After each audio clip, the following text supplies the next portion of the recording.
Queridos irmãos, queridas irmãs, boa tarde. Estamos mais uma vez aqui querendo dar um pouco de contribuição de reflexão teológica, principalmente nesse tempo de pandemia, onde estamos restritos em isolamento social, aonde realmente precisamos cuidar da nossa saúde. Se pensarmos de uma forma assim bem simples, ter vida é cuidar da saúde. Basta lembrar as palavras de Jesus quando as palavras do Evangelho, quando o anjo anuncia para os pastores: hoje nasceu para vós um Salvador. E Jesus traz salvação. E a palavra salvação vem no seu radical, no seu sentido da palavra saúde, que significa saúde. Saúde, salvação, tem a mesma origem na sua etimologia.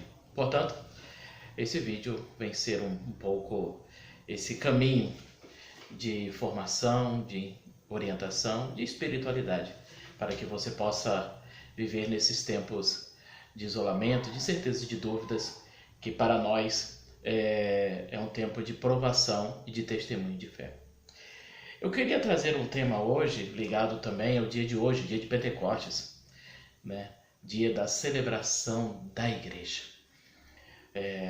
Os textos bíblicos com a qual nós lemos nesse dia de hoje, nas nossas missas, eles relatam o início da igreja ungida pelo Espírito Santo, que a partir daquele momento, quem iria conduzir a igreja não era mais o Senhor, né?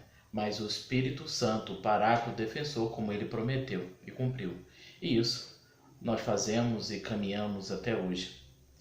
Mas também, nesse dia de hoje, nós refletimos de uma forma assim litúrgica, pela palavra de Deus, o texto da Torre de Babel em comparação com o Atos dos Apóstolos. A Torre de Babel, capítulo 11 do Gênesis, e Atos dos Apóstolos, capítulo 2. Então, eu gostaria de trazer uma breve reflexão da Torre de Babel numa ótica da diversidade, da unidade e não da uniformidade.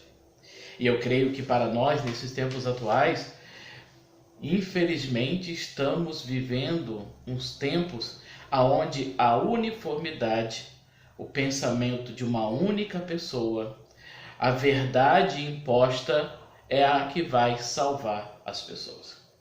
Portanto, eu creio de que a Torre de Babel pode nos ensinar um caminho que ainda precisamos trilhar e redescobrir. Por isso, nessa pequena vídeo, nessa pequena reflexão, eu queria trazer alguns elementos próprios com a qual a Torre de Babel pode trazer para a nossa reflexão.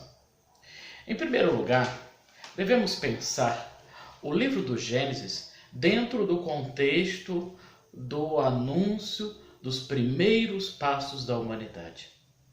O capítulo 1 do capítulo 11 apresenta para nós não só o que Deus deseja para o ser humano, mas também demonstra como o ser humano testemunha, lidar com essa relação com Deus e como ele continua o ato criador de Deus. Isso para nós é tão importante porque demonstra uma leitura que às vezes precisamos ter um esforço de fazer. Não uma leitura histórica de que o início foi assim, a criação foi assim, assim que se deu, de forma muito literal, de forma criacionista, foi assim que aconteceu. Mas na verdade, a realidade do texto bíblico é uma realidade muito mais antropológica, né? Onde o ser humano demonstra como se dar a sua relação com Deus, como deve ser a sua relação com Deus, como ele deve viver no mundo a partir da sua relação com Deus. E o texto da Torre de Babel, ele se insere dentro de um contexto maior do relato dos atos de violência provocado pelo próprio ser humano. Nós temos o capítulo 4 da morte de Abel, nós temos o dilúvio, do capítulo 9, 8 e 9, que é o dilúvio da parte de Noé, mas uma conclusão muito bem clara que Deus apresenta dentro desse contexto é a realidade da violência. Não é que Deus demonstra violência, mas o que é interessante observar é de que nesse texto Deus mostra o caminho de morte que o ser humano constrói. Ou seja, o texto de Abel, o texto do dilúvio, o texto da Torre de Babel são os caminhos de morte que o ser humano provoca, constrói na sua negação a Deus. E dentro da perspectiva da Torre de Babel, o caminho de morte é a uniformidade.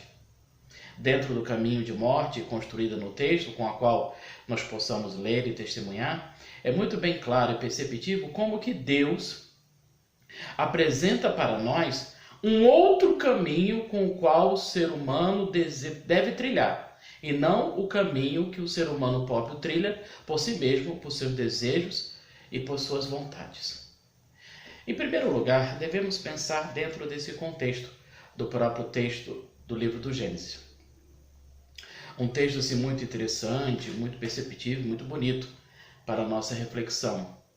É perceptível observar na perspectiva do texto como que dentro desse contexto geral a gente observa, olhando de uma forma simples, do capítulo 11, o capítulo 11 do Gênesis, de 1 a 9, a Torre de Babel, mostra o ser humano, vamos construir uma torre até o céu. É importante pensarmos de que o ser humano está diversificado. O ser humano continuou o ato criador, se espalhou, se multiplicou, cresceu em toda a região, em todo o mundo. Mas só que ele tem um desejo maior de construir até o céu, construir, ou seja, ele precisa diversificar. A questão é, o problema daí do texto, dentro das nossas leituras, é que às vezes a gente entende de que o ser humano quer chegar até Deus e Deus acaba com toda a sua história, destruindo a torre, confundindo as línguas. Mas se nós pensarmos bem dentro da perspectiva do texto, nós vamos observar alguns fatores bem importantes para a nossa reflexão. Eu acho que, em primeiro lugar, um outro ponto importante que poderíamos refletir sobre esse texto é a atitude de Deus. Se nós observarmos, Deus desce, confunde a língua das pessoas. Ou seja, Deus confunde a língua das pessoas não na perspectiva do conflito, mas para mostrar de que a proposta de uniformidade do ser humano, de falar uma única língua a partir de uma única ótica, não é agradável a Deus. Então, a confusão que Deus faz com a língua dos seres humanos é para mostrar o seguinte, de que aquilo que vocês fazem não comunga com a história minha de ser o seu Criador. Portanto, Deus, aqui, ele não entra em conflito direto com o ser humano, mas mostra para o ser humano de que a uniformidade, ou seja, ter uma única língua, uma única forma, não é agradável ao Criador. Porque a diversidade de línguas mostra o caminho de Deus. Porque Deus confunde as línguas. Deus confunde, ou seja, quebra essa uniformidade.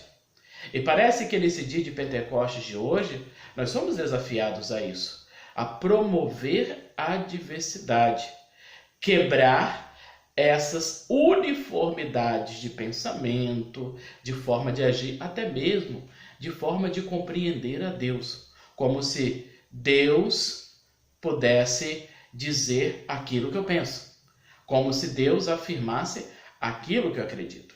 Portanto, o texto da Torre de Babel, eu acho que é muito significativo nesse dia de Pentecostes, para mostrar para nós de que o que tem que acontecer é a comunhão da diversidade.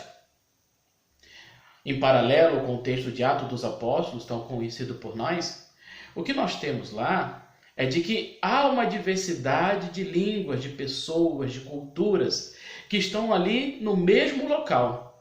Mas só que ninguém fala a mesma língua. E é interessante observar de que o texto é incisivo em dizer: os apóstolos falavam a sua própria língua, mostrando de que a unidade entre aquelas culturas, aquelas pessoas, mostrava essa diversidade e essa comunhão de pessoas. Por isso, para finalizar esse texto, gostaria de trazer uma das reflexões tão bonitas e tão belas que às vezes perdemos na nossa vida, que é a comunhão da Trindade. Um grande teólogo entre nós, dizia Leonardo Boff, ele diz de que no princípio não era a solidão do um, mas era a comunhão dos três. Ou seja, se nós quisermos pensar uma unidade, é pensar uma árvore ao contrário. Ou seja, Deus é as diversas raízes, no caso 3 raízes, que se unem junto à humanidade, com a qual nós temos o seu Filho Jesus Cristo. A unidade na diversidade. Queridos irmãos, queridas irmãs, essa é uma breve mensagem do texto da Torre de Babel, em diálogo com Atos dos Apóstolos, principalmente nesse tempo de Pentecostes, tempo da Igreja, tempo do Espírito Santo. Então que Deus abençoe a todos e que possa nos ajudar a viver ainda mais uma comunhão na diversidade de línguas, de raças e culturas. Que Deus abençoe a todos, que Deus fortaleça a caminhada de cada um. Em nome do Pai, do Filho e do Espírito Santo. Amém. Louvado seja nosso Senhor Jesus Cristo.